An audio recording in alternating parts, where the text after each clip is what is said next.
يا صباح الهنا. كل ما اقول همشي خطوة الاقي الدنيا رجعتني 10 ورا. كل ما احاول ابدأ من جديد الاقي نفسي وقعت تاني.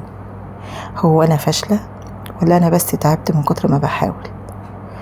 بصي يا حبيبتي يا ست الرايقة، في فرق كبير بين انك تفشلي وبين انك تكوني تايهة شوية. تايهة مش لانك ضعيفة، لا، علشان مجهدة. لما تحسي انك بتلفي وبتلفي ومفيش حاجة بتتغير، افتكري ان كل لفة دي كانت بتبني حاجة جواك. مفيش طريق مستقيم من اول لحظة، كلنا بنتوه وبنرجع وبنعيد حساباتنا تاني. الطفل الصغير قبل ما يتعلم يمشي بيقع 1000 مرة، بس عمرنا ما قلنا عليه فاشل. بالعكس، بنشجعه وبنفرح له على كل محاولة. انتي كمان كده بتحاولي تقومي حتى وانتي بتتزحلقي، مش فاشلة خالص، انتي بتحاولي، وده في حد ذاته بطولة.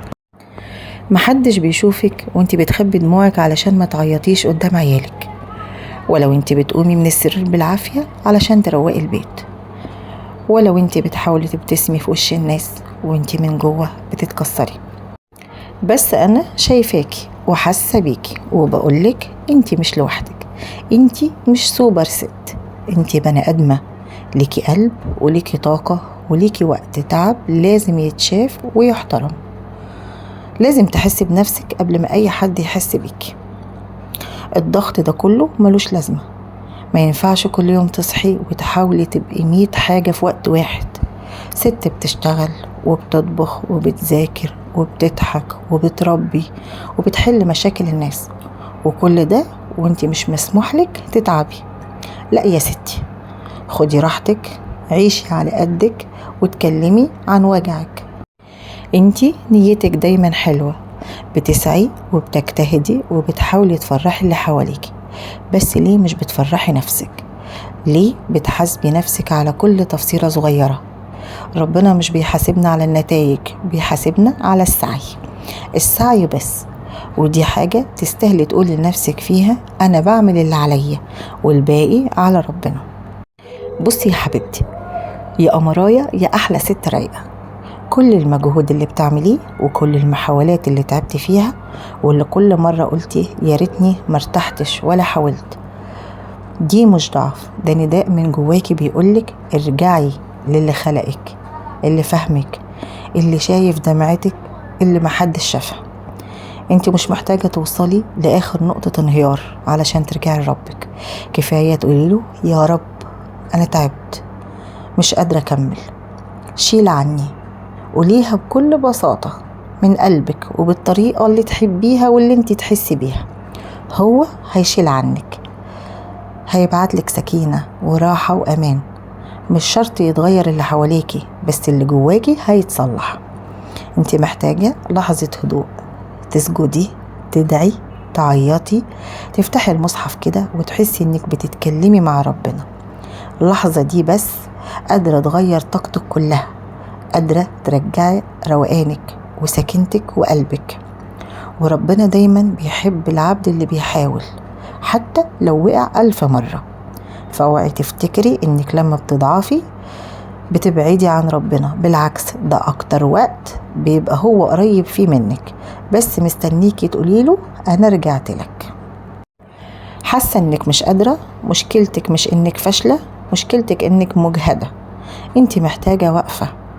قومي اعملي فنجان قهوة، افتحي شباك وخدي نفس عميق، سجلي صوتك وانت بتعيطي او اكتبي لنفسك جواب.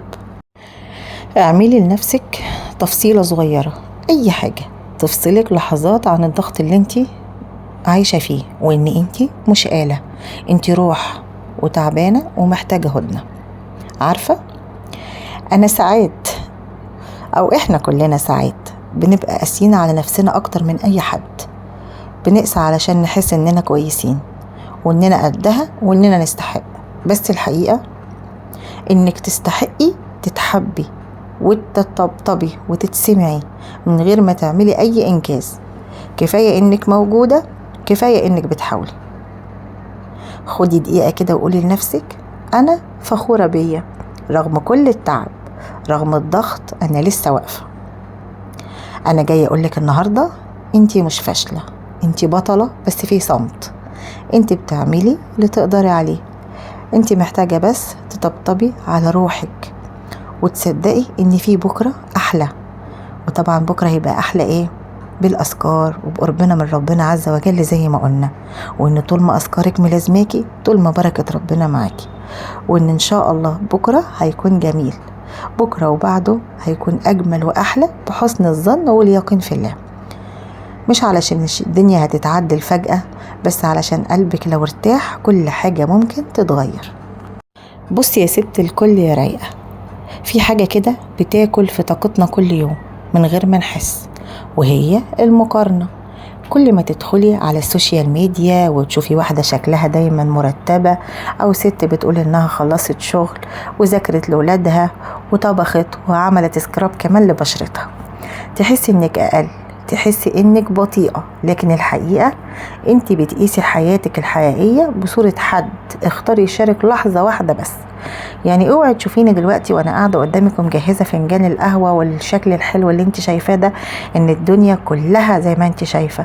بيجي عليا وقت بيكون مطبخي متكركب، وبيجي عليا وقت سريري عايز يترتب، وبيجي عليا وقت دولابي بيكون هدومي مش مترتبه وعايزه اجيبه من فوق لتحت وارتبه، وبيجي عليا وقت ببقى عايزه ارتب حتى كتبي ودنيتي وشنطتي اللي بروح بيها الشغل بتبقى عايزة تترتب. كلنا ستات عندنا لحظات من الروقان وعندنا لحظات من الكركبة واللخبطة، مفيش حد مثالي أبدا أبدا. كل واحدة فينا لها ظروفها وتعبها وطاقتها، والمقارنة مش هتخليكي أحسن، المقارنة هتسرق منك نعمة ربنا مديهالك، نعمة إنك ليكي طريقتك الخاصة واللي مش لازم أي حد يشبهك فيها. ركزي على نفسك وعلى نموك حتى لو بطيء، خطوة واحدة بصدق أحسن من 10 خطوات استعراض. يعني لما أعمل فنجان قهوة زي ده ونشربه مع بعض أحسن ما أطلع كافيه بره وأصور وأعمل. أهم حاجة إنك تعيش اللحظة بسكينة وبهدوء وبراحة. عارفة انت لما بتتعبي بتبقى عايزة تحكي لحد، بس للأسف مش كل ودن هتسمعك من غير ما تحكم، ولا كل قلب هيحتويكي من غير ما يلومك. علشان كده مهم تعرفي كويس هتفتحي قلبك لمين. افتحي للي بيحبك من غير شروط، اللي لما تحكي له تعبك يرد ويقولك انا معاكي، مش اللي هتيجي تقولك ما قلتلك كده من الاول. كمان افتحي الباب لنفسك، اكتبي، سجلي صوتك، عيطي، افتحي باب للهوا يدخل. ما تخذليش نفسك لما تتعبي. الست الرايقة بتعرف تقول أنا مش تمام ومحتاجة ارتاح. يعني عايزة أقولك خلاصة الموضوع إن احنا نوصل للنسخة اللي احنا نكون مرتاحين فيها. وقت ما تحسي إنك تعبانة ارتاحي، استجيبي لطلبات جسمك. النهاردة أنا مرتاحة، بكرة هنجز أكتر. النهاردة أنا عندي طاقة، أنا هعمل حاجات كتير من المطلوبة مني أو اللي أنا حاسة إن أنا عايزة أعملها. استجيبي لنفسك ولروحك، حتى لو حسيت إن عندك فتور وروحك فيها كسل، يلا احيي روحك بقراءة قرآن، احيي روحك بشوية أذكار حلوين. لو لاحظتي في الفيديو أنا واعمل بفنجان القهوة على ما القهوة استوت، شوفي أنا سبحت على ايديا ولا دورت على سبحة ولا أي حاجة، على ايديا.